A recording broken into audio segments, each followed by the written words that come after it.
Hello, boys and girls.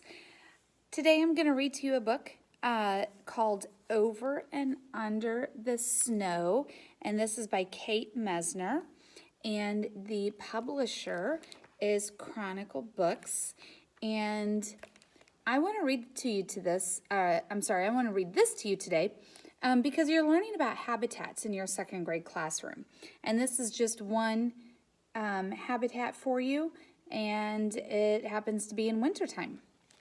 So let's read Over and Under the Snow. Over the snow I glide, into woods frosted fresh and white. Boy, it's been a long time since we've seen this white stuff, hasn't it? Over the snow, a flash of fur. A red squirrel disappears down a crack. Where did he go? Under the snow, Dad says. Under the snow is a whole secret kingdom where the smallest forest animals stay safe and warm. You're skiing over them now.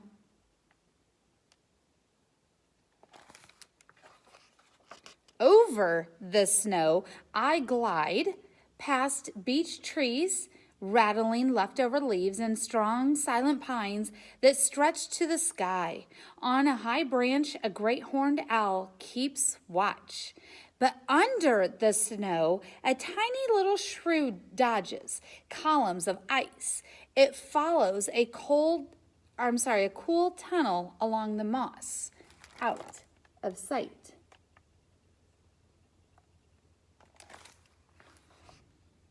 Look, Dad says, tracks. Tracks always tells a story. Over the snow, a deer has crossed our path. Deep hoof prints punch through the crust, up the hill, and under a tree. An oval of melted snow tells the story of a good night's sleep. But under the snow, deer mice doze. They cuddle up against the cold in a nest of feathers and fur.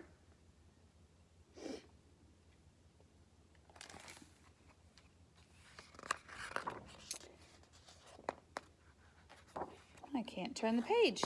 Over the snow, I climb, digging in my edges so I don't slide back down. Under the snow, voles scratch through slippery tunnels, searching for morsels from summer feast.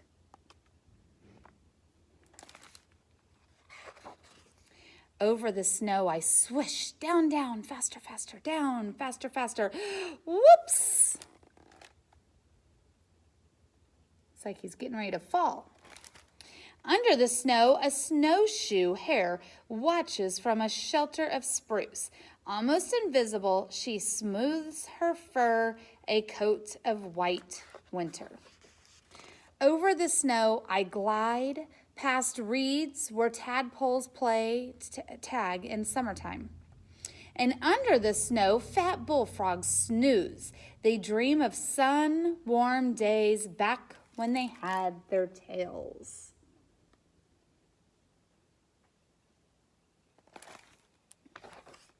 Over the snow, I stand and stare, little mountains in the marsh.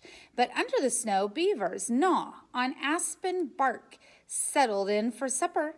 Can they hear my tummy rumbling too? Over the snow, stop, a sound. We stand like statues carved in ice, till a bushy-tailed fox steps from a thicket, tips his ears to the ground. He listens. He listens. He listens still. And then he leaps out onto the snow until after an invisible dinner. His paws scratch away to find the mouse he heard scritch, scritch, scratching along the underneath, under the snow.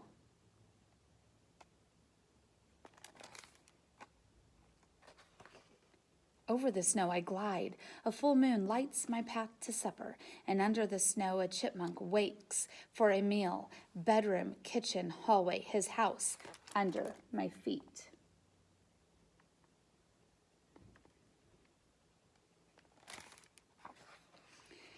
Over the snow I climb one last hill. Bonfire smoke rises, warm hands, hot cocoa, hot dogs sizzling on pointed sticks.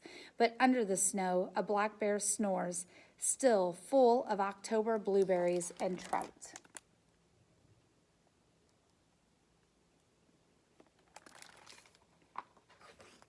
Over the snow, the fire crackles and sparks shoot up to the sky. I lick sticky marshmallow from my lips and lean back with heavy eyes. Shadows dance in the flames, and under the snow, a queen bumblebee drowses away. December, all alone, she'll rule a new colony in the spring.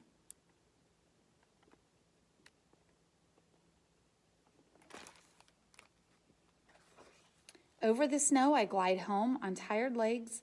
Clouds whisper down feathery, soft flakes.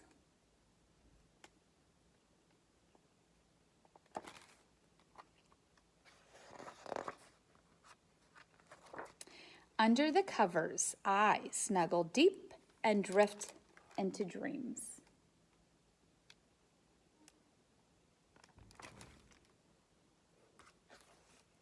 Of cuddling deer mice and slumbering frogs, hungry beavers and tunneling voles, drowsy bears and busy squirrels, and the secret kingdom under the snow.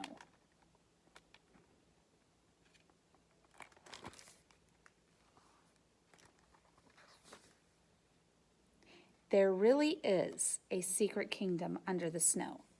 Scientists call it the subnivean zone. It's a network of small open spaces and tunnels between the snowpack and the ground. It's created when heat from the ground melts some of the snow next to it and leaves a layer of air just above the dirt fallen leaves. Many animals depend on this subnivean zone to survive the winter. For one thing, the snow acts like an insulation in our houses and keeps the subnivean zone close to 32 degrees Fahrenheit, even when the air outside is much colder. Small rodents like mice, moles, and voles travel under the snow because it helps keep them safe from predators. Animals like hawks that would like to eat them. Some predators get tricky though. Weasels have skinny little bodies and they can squeeze into the tunnels in search of their prey. And red foxes, like the one in the story, have fantastic hearing. They listen carefully for noises under the snow and can figure out just when and where to pounce to collapse the tunnel and trap a mouse for a meal. If you ever go cross-country skiing or snowshoeing in the woods, you might see tracks in the snow that lead to tree trunks or crevices, and then they disappear.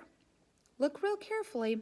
Those tracks probably tell the story of an animal from the subnivean zone, that secret kingdom under the snow.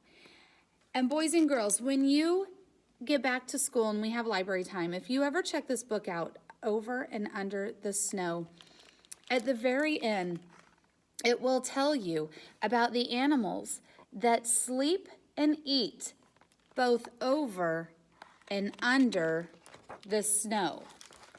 So it will explain more to you about these animals. Thank you for listening to my book.